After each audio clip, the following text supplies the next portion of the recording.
Colm, I just want to start off by talking about, the man of the moment, David Clifford. He's the one on everybody's lips.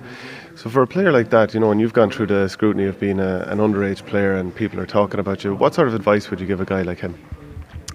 Look, he's obviously an exciting prospect. Everybody in the country knows that, not just in Kerry. He's been a phenomenal minor player for Kerry, and the future is very bright for him. I suppose you just want him to. I suppose the big thing for him this year was just fitting in with Kerry and proving to himself that he can perform at that level. And I think he did that very well in the league.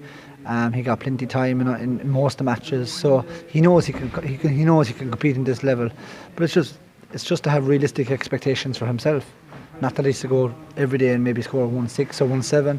It's just to fit in and contribute on the scoreboard, and his confidence will be building game on game. And I think knowing the type of player he is and the kind of guy he is, he seems to be very level-headed, and he's not too extreme in terms of getting carried away or going the other way in terms of getting disappointed if things aren't going right for him. He seems to be a level-headed guy, and the future's certainly bright.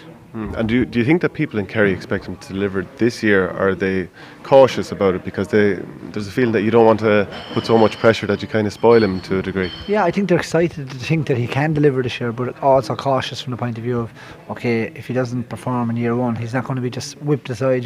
He's here for the long term. The future of Kerry football is David Clifford and Sean O'Shea and all these young guys that are going to play over the next few months.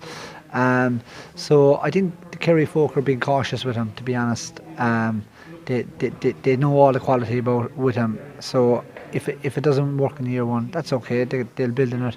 But I think Kerry's next 5-6 years are going to be based around David Clifford, and they need to keep him fit and healthy, and that's the most important thing. There was, I suppose, a lot of scrutiny after how last year ended, losing to Mayo in the replay and playing the sweeper, this kind of thing. Was there a lot of pressure put on Eamon Fitzmaurice over the close season? There was. Anytime you lose in Kerry and lose big matches, it's like a root review of everything that's going on in the county, and there was a kind of consensus that Youngblood needed to come in. He's given them all a chance this year. Kerry probably used more young players in the league than they ever have, and they're all getting an opportunity. So I think it's kind of an evolution of players that are coming through now, and it's exciting times ahead for Kerry. Whether it's going to be this year or 2 or 3 years before we see the best of those guys, we're not quite sure, and we're a little bit in the dark of what to expect from Kerry in the championship. But I still expect them to be in the Super 8s and to be knocking around in the last 4. So you stepped away from inter-county football, and your involvement now would be from the punditry end. I suppose you're still playing club with Dr Crokes, the reigning county champions. What's it like being involved as a pundit, being on the other side with the Sunday game? Yeah, it's fun. It's great fun with the guys and the rest of the pundits. And the beauty about punditry is that we all have different opinions, and you get on and we have a bit of banter in the studio and we're watching matches, and all the guys that are under a huge experience and have been really successful on the field, so they know what they're talking about. And we get stuck into each other every now and again too, because we're strong on our views, and but when you're just being honest and fair, I think people accept that, and it's a bit of fun to see when you go to matches and people saying you were harsh on our county last week, or what do you think. People are very interested in your opinion because you played the match, so I'm enjoying it. It's fun. Nothing beats playing, and never will, but it's probably not a bad substitute to have. And the fact that you do have club football to continue to play, you've won your Club All-Ireland. Nemo Rangers obviously knocked you out of Munster last year. Is it brilliant for you to be able to transition back to eventually not playing, to have club in the meantime? It is, and I suppose I've been very lucky to go back to Dr Crokes, who seem to be competing for honours most years, so that's made my life a lot easier from retiring from the inter-county scene, knowing that I was going back to a well-organised club who have very, very good footballers. So I'm enjoying it.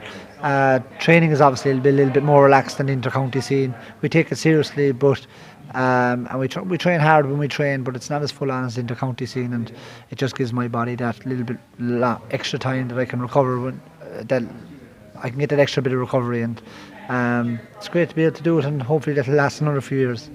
And you obviously have spent much of your adult life playing Gaelic football, but you're very interested in other sports too, so where would your passions lie?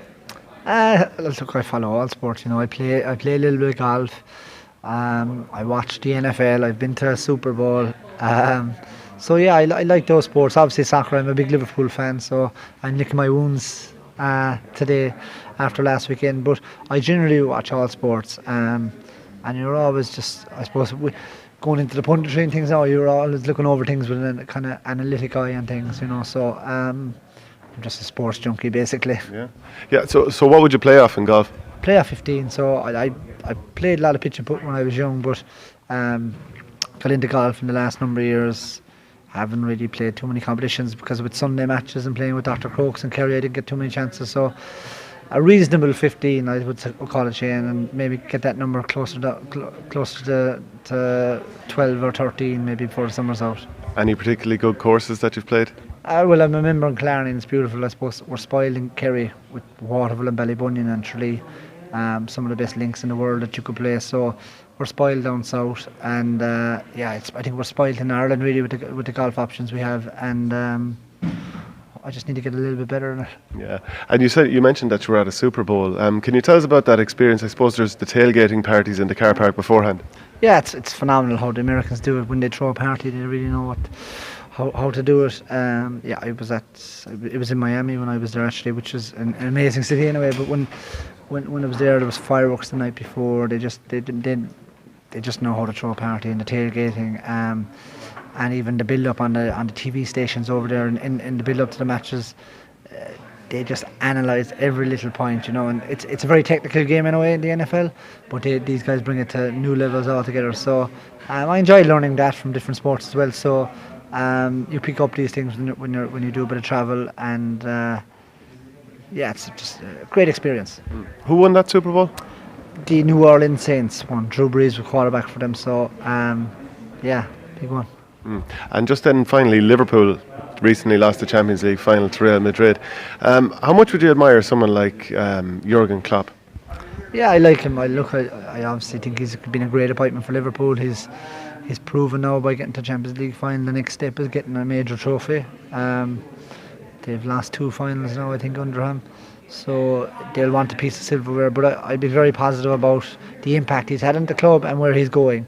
I think there's an acceptance that the squad is too light at the moment, and from what I'm reading in the last few days, they seem to have maybe somewhere in the region of 200 million to spend this summer, and if that's the case, he'll put that to good use. And when you see him picking up a bargain like Salah for 35 million last year, if they can pick up 1 or 2 little players like that again, that'll get them competing even better in the Premier League. And if being perfectly honest, I think they need 4 or 5 players through the spine of the team to really make them a force, but I have confidence he'll get there.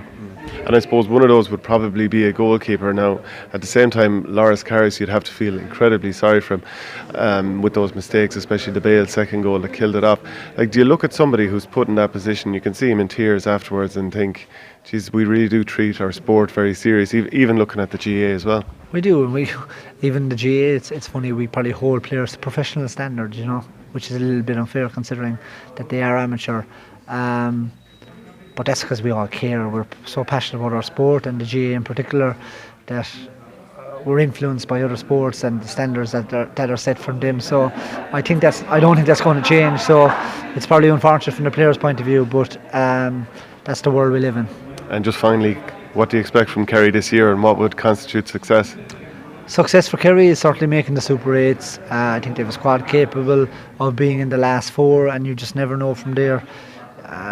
I'm a realist. I think to expect Kerry to knock Dublin off their purse this year might be a bridge too far. I think they're building towards that, but I'm not sure it's going to be this year. But I think they're building something special at the moment, but it's a work in progress. Thanks, Colm. You're welcome.